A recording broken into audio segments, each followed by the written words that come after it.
Nasa Pilipinas ngayon ang R&B singer na si Neo at ang dating miyembro ng Destiny's Child na si Kelly Rowland. Pareha sa grand launch ng bagong gaming and entertainment resort sa Parañaque.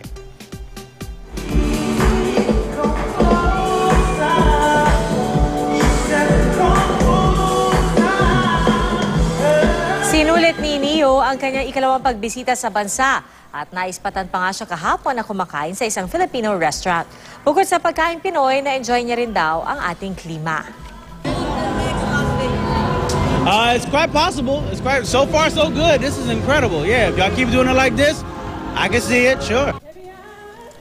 Si Kelly naman, bigay na bigay sa performance niya ng hit song na Dilemma.